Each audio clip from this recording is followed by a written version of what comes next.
प्रिय छात्रों एवं आदरणीय अभिभावक बंधुओं, आपने मेरे वीडियोस को पसंद किया हुआ है। इसके लिए आपको बहुत बहुत धन्यवाद। आपकी पसंद मेरे लिए एक प्रेरणा स्रोत है ताकि हम इस अध्यापन के कार्य को और बेहतर तरीके से कर सकें। मैंने सीबीएसई द्वारा निर्धारित जो ग्रामर के जो चैप्टर्स हैं उसी को मैंने अपना केंद्र बिंदु बनाया हुआ।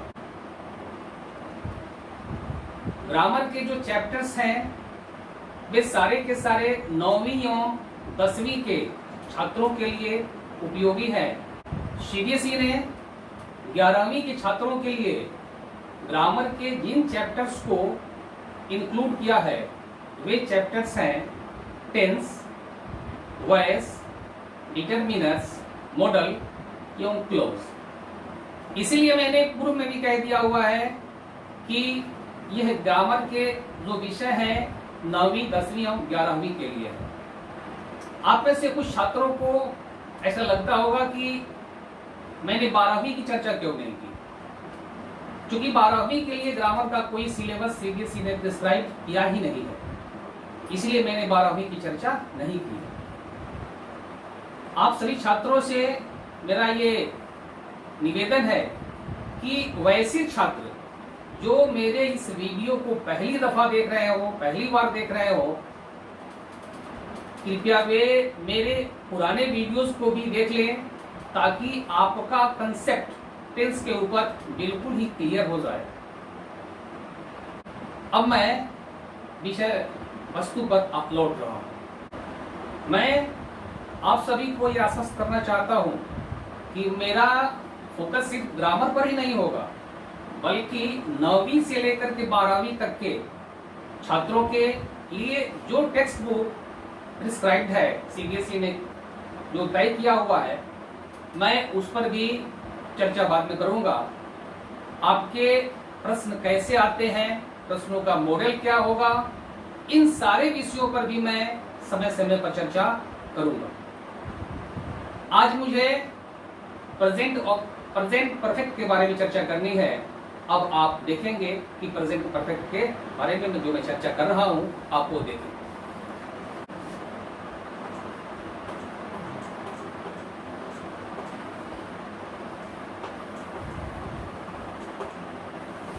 Present perfect tense.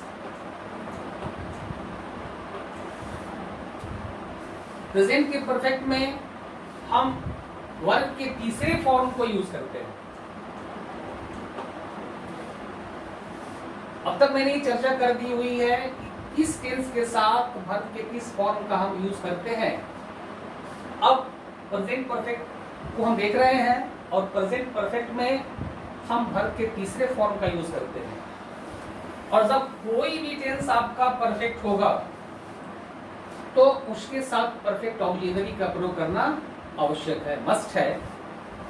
तो प्रेजेंट के परफेक्ट के साथ हमें जिस ऑक्सिलरी का प्रयोग करना है वो परफेक्ट ऑक्सिलरी है हैज और हैड। ये प्रेजेंट का परफेक्ट है, जिसमें हम वर्ब को उसके तीसरे फॉर्म में यूज करते हैं और उसके साथ ये परफेक्ट ऑक्सिलरीज हैज और हैव का हम प्रयोग करते हैं। अब आप ये ध्यान रखें कि प्रेजेंट के परफेक्ट का यूज करते कब है, यानी when to use present perfect. Present perfect is used for such an action which has just been finished. आप ये ध्यान रखेंगे कि प्रेजेंट के परफेक्ट का प्रयोग वैसी क्रिया के लिए होता है जो अभी अभी समाप्त हुई। अब आप एग्जाम्पल देखेंगे जिसकी चर्चा मैं कर रहा हूं।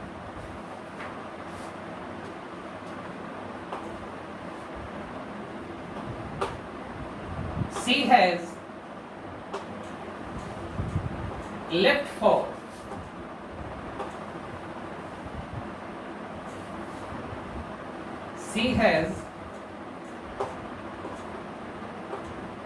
for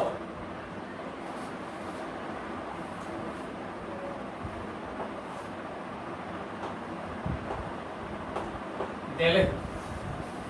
यहां मैंने परफेक्ट ऑक्सिलरी का प्रयोग किया हुआ है और वर्ब को उसके तीसरे फॉर्म में यूज कर दिया हुआ है। फिर देखेंगे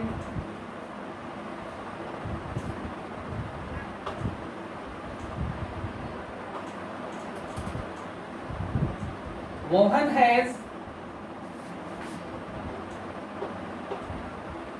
just finished his lesson.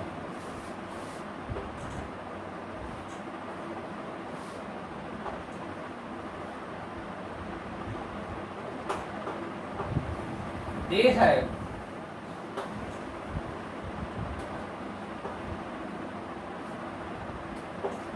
bought a car.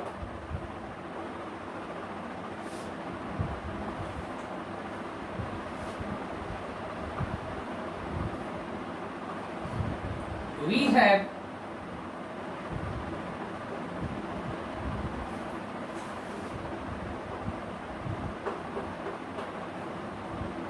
helped the poor. हम लोगों ने गरीबों की मदद की। इन सारे एग्जाम्पल्स में जो मैंने लिखा हुआ है, इस सारे एग्जाम्पल्स में क्रिया समाप्त हो गई है।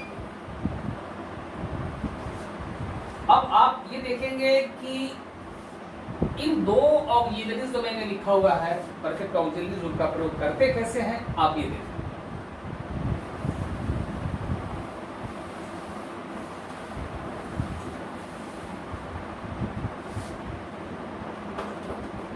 Has,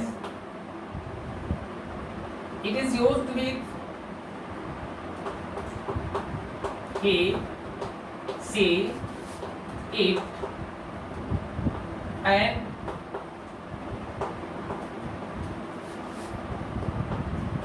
third person singular number के शब्द। आप हैज का प्रयोग कहां करेंगे, मैंने लिख दिया हुआ है। हैज का प्रयोग आप ही, सी, इट और थर्ड पर्सन के सिंगुलर के साथ आप करेंगे। अब हैव का भी प्रयोग देख लें आप। हैव का प्रयोग I, we, you, they and plural noun के साथ आप करते हैं। ये आपके हैज और हैव के जो यूजेस हैं वो मैंने लिख दिया हुआ। मैंने एग्जांपल्स भी दी थी, उसमें मैंने हैज का प्रयोग कैसे किया हुआ था, हैव का प्रयोग कैसे किया हुआ था, उस एग्जांपल में यह स्पष्ट लिखा गया हुआ है। अब आप ये देख लें कि कैसे प्रेजेंट के परफेक्ट को हम निगेटिव और इंट्रोगेटिव में बदलते हैं, ताकि आपको उस पर कोई संशय या कोई डाउट नहीं रहे।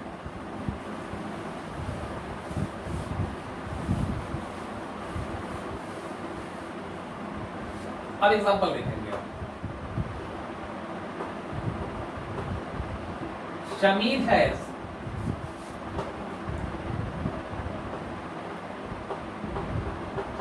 written a letter.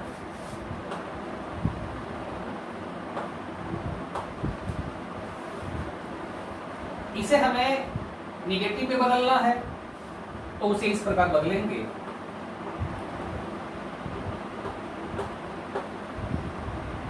Sameer has not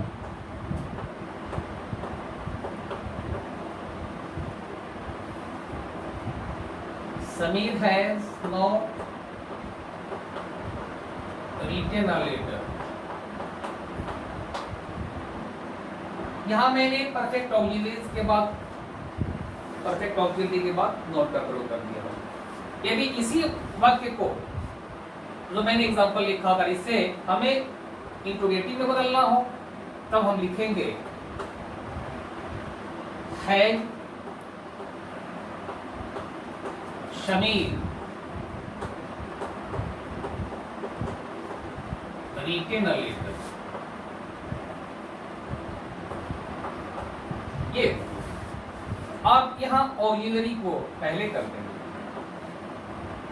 यानी अब सब्जेक्ट के पहले क्या करेंगे, आप ऑक्सिलरी को रख देंगे। यदि इसी को जो मैंने सेंटेंस लिखा हुआ है Sameer has written a letter, अगर आप इसे किसी अगर WH क्वेश्चन के साथ प्रारंभ करना चाहते हैं तब आप लिखेंगे When has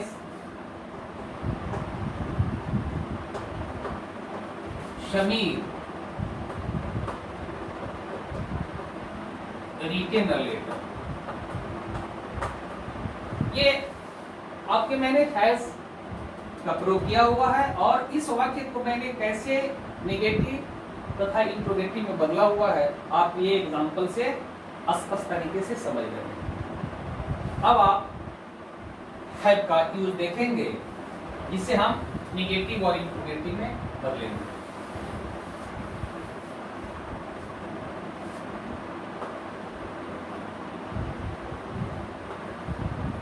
I have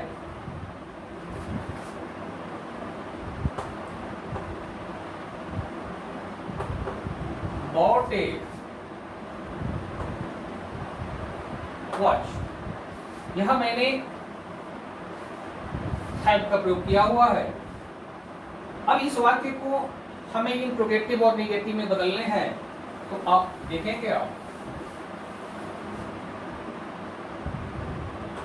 I have not bought a watch। Interrogative में बदलना हो तब लिखेंगे have I not, have I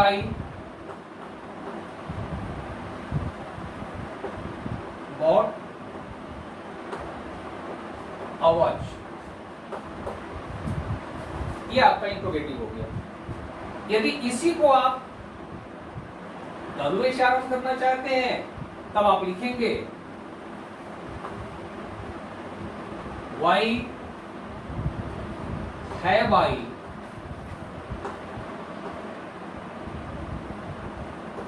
bought a watch।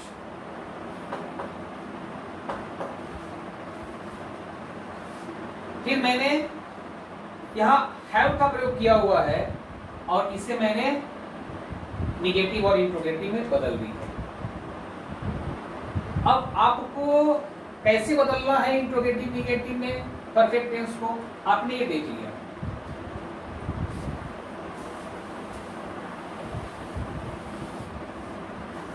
अब आप देखेंगे कि यदि कोई वाक्य परफेक्ट टेंस का हो, प्रेजेंट के परफेक्ट का, तो उसे आप कैसे इंट्रोगेटिव निगेटिव में बदलेंगे, तो वो भी देख लें आप।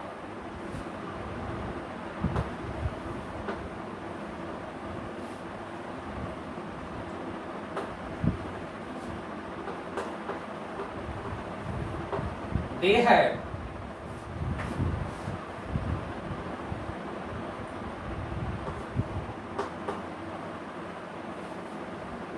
have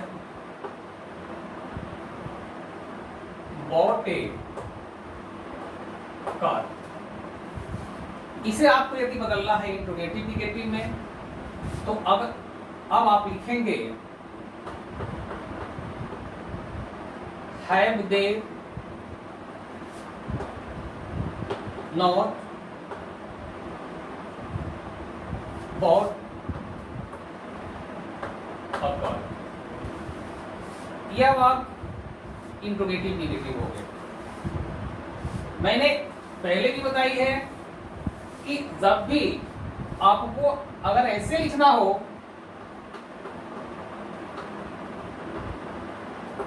have not they bought a car, तो यह आपके लिखने का तरीका गलत है। मैंने आपको पहले भी बता दी है कि यदि ऑक्सिलरी के साथ आपको नोट को रखना है तो उस हालत में ऑक्सिलरी और नोट को उसके कॉन्ट्रैक्टेड फॉर्म में ही रखेंगे। अगर कॉन्ट्रैक्टेड फॉर्म में नहीं रखेंगे तो यह गलत हो जाएगा। इसे यदि हमें लिखना ही है तो हम इस प्रकार से लिखेंगे, haven't they bought a car। अब आपका दृष्टिकोण जो है कैसे हम इंट्रोगेटिव निगेटिव में लिखेंगे यह स्पष्ट हो गया होगा। अब हम आपको ये बता देना चाहते हैं कि ये परफेक्ट ऑक्सिलरीज हैं जो मैंने लिखा हुआ है और इसका प्रयोग आप प्रेजेंट के परफेक्ट में करते हैं। लेकिन जब इन परफेक्ट ऑक्सिलरीज का प्रयोग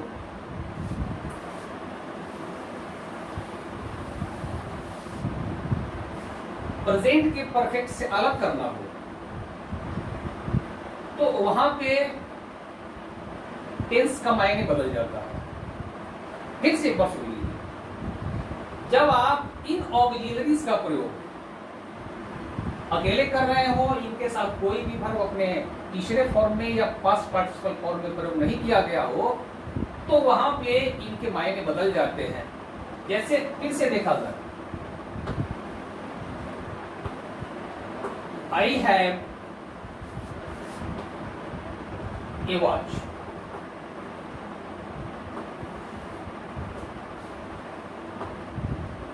आप में से अधिकांश छात्र ऐसे हैं जो जैसे ही ये हैव को देख लेते हैं तो धड़ल्ले से बोल देते हैं कि या प्रेजेंट का परफेक्ट हो गया। दैट इज रॉन्ग, गलत है। या प्रेजेंट का परफेक्ट नहीं है। यह वाक्य जो मैंने लिखा हुआ है यह सिंपल प्रेजेंट का हो गया और यहाँ पे हैव का प्रयोग जो है हमने मेन वर्ब के तौर पर किया हुआ है, फुल वर्ब के तौर पर किया हुआ है। और यहाँ पे इस हैव का मीनिंग है पोजेस। आप जान लें कि हैव के मेन वर्ब के तौर पर इसके बहुतेरे मीनिंग होते हैं और भिन्न भिन्न तरीके से इसका हम यूज करते हैं। जैसे ये देखेंगे आप,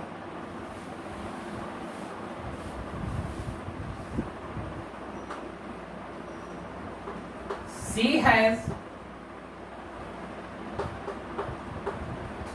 बेड टी एट 5 AM। यहां पे मैंने हैज का प्रयोग किया हुआ। यहां हैज का प्रयोग ये प्रेजेंट के परफेक्ट को इंडिकेट नहीं कर रहा है।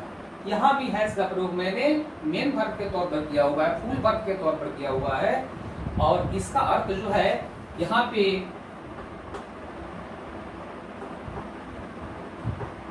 टेक के रूप में मैंने किया हुआ। इसलिए ये ध्यान रखें कि जब इन ऑक्सिलरीज का प्रयोग मेन वर्ब के तौर पर करते हैं तो वह परफेक्ट टेंस नहीं होता है, यह टेंस प्रेजेंट का सिंपल हो जाता है। और तब इन वाक्यों के इंट्रोगेटिव और निगेटिव बदलने का तरीका जो है वो बदल जाता है। अब आप आगे देखेंगे कि इन वाक्यों को आप कैसे इंट्रोगेटिव या निगेटिव बदलेंगे। देखिए,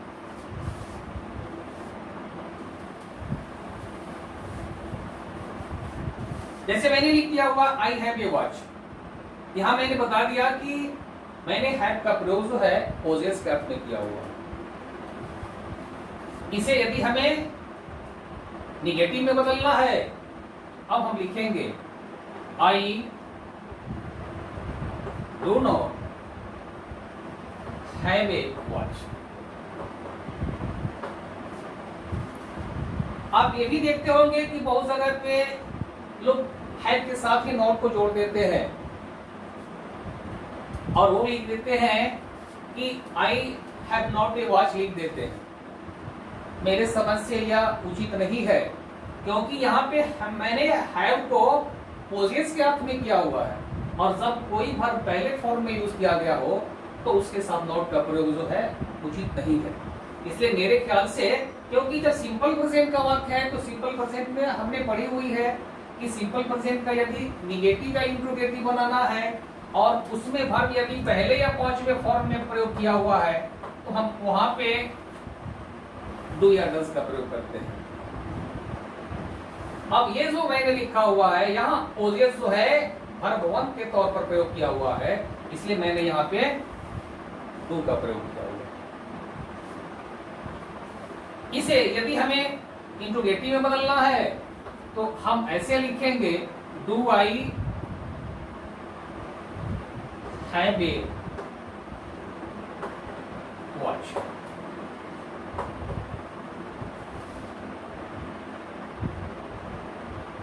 ये आप ध्यान रखेंगे। अब जब भी इसे इंट्रोगेटिव या निगेटिव में बदलना हो, जब परफेक्ट ऑक्सिलरीज का प्रयोग मेन वर्ब के तौर पर किया गया हो, तो वहां पे आप सावधानी बरतेंगे। उसका निगेटिव और इंट्रोगेटिव कैसे बदलना है, आप ये ध्यान रखेंगे इस चीज को। फिर अगला एग्जांपल देखेंगे।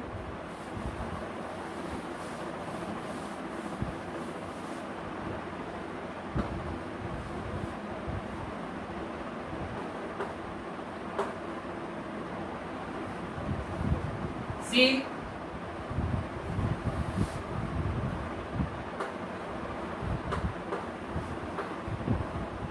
she has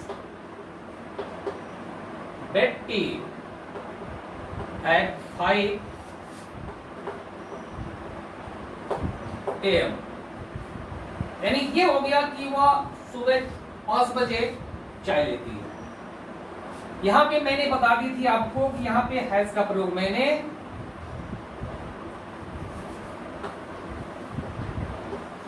टेक के अर्थ में किया हुआ।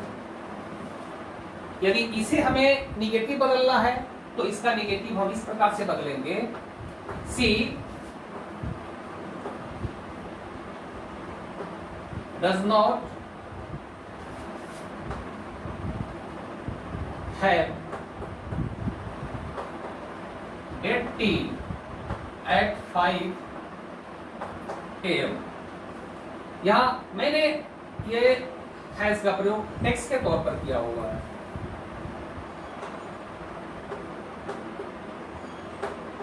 टेक्स्ट के तौर पर किया हुआ है क्योंकि यहाँ पे मैंने थर्ड पर्सन के सिंगुलर का प्रयोग किया हुआ है। यहाँ हैज जो है ये वर्ब के पांचवें रूप के तौर पर प्रयोग किया गया है, टेक्स्ट। और जब टेक्स्ट किया गया है तो यहाँ पे मैं ये डज का प्रयोग मैंने ये किया हुआ है, डज का प्रयोग। और आपको पता है कि जैसे ही आप डज का प्रयोग करते हैं तो डज के साथ जो वर्ब पांचवें फॉर्म में होता है वह वर्ब अपने पहले फॉर्म में चला जाता है। इसलिए आप ध्यान रखेंगे जब भी हैज और हैव को मेन वर्ब के तौर पर यूज किया गया होता है तो उसके इंट्रोगेटिव और निगेटिव बदलने में आप सावधानी बरतेंगे। मैंने निगेटिव बदल दिया हुआ है, अब आप इंट्रोगेटिव बदलना है तो आप उसका इंट्रोगेटिव इस प्रकार से बदलेंगे, does she have bed tea at 5 AM। ये आपका इंट्रोगेटिव मैंने बदल दिया। आप ये ध्यान रखेंगे कि बदलना कैसे है, क्योंकि इसमें जो हैज है प्रयोग किए जाते हैं मेन वर्ब के तौर पर, वो अपने पहले या पांचवें रूप में रहते हैं। और किन अर्थों में प्रयोग किए जाते हैं, भिन्न भिन्न अर्थों में प्रयोग किए जाते हैं ये। अब और भी मैं एग्जांपल दे देता हूं, वो देख लें आप।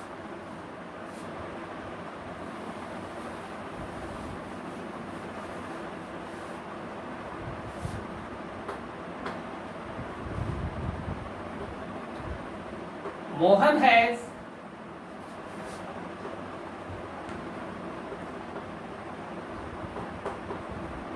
cigarette। Mohan has cigarette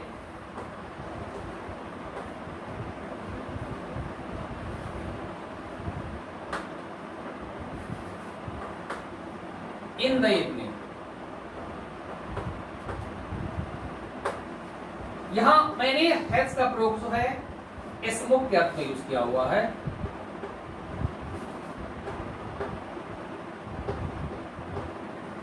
smokes के अर्थ में यूज किया हुआ है। इसे यदि आपको बदलने हैं निगेटिव में तब लिखेंगे आप, मोहन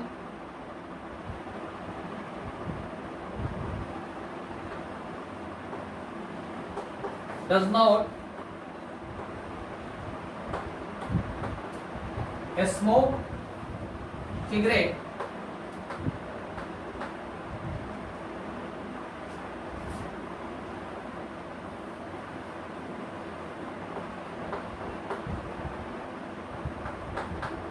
smoke cigarette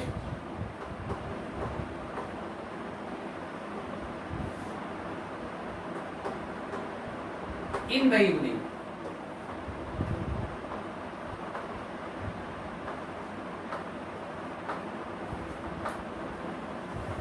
इसे इंट्रोगेटिव बदलना है, तब लिखेंगे does Mohan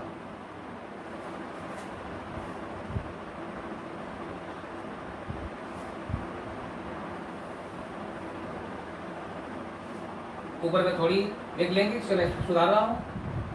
Mohan does not have cigarette in the evening, क्योंकि मैंने हैज का प्रयोग स्मोक के तौर पे किया हुआ है। डज मोहन हैव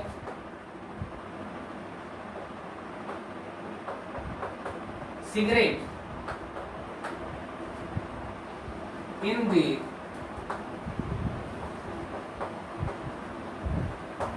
इवनिंग, ये आपका मैंने बता दिया हुआ। फिर अगला एग्जांपल देखेंगे आप।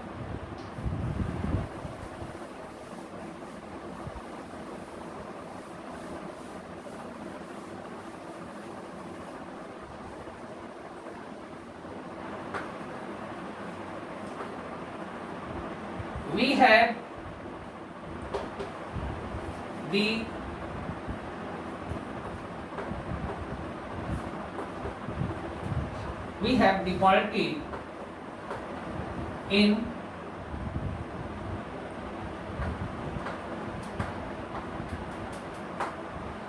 winter।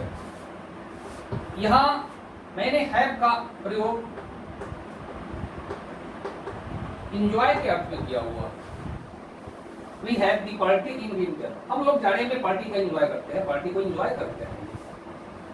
फिर इसे आपको बदलना है निगेटिव इंट्रोगेटिव में, तो आप इसे बदलेंगे we do not have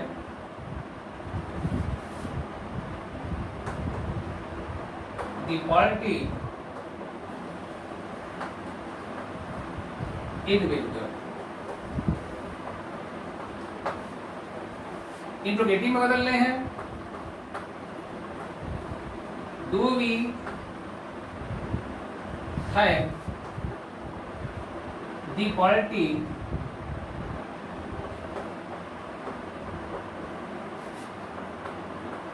in winter.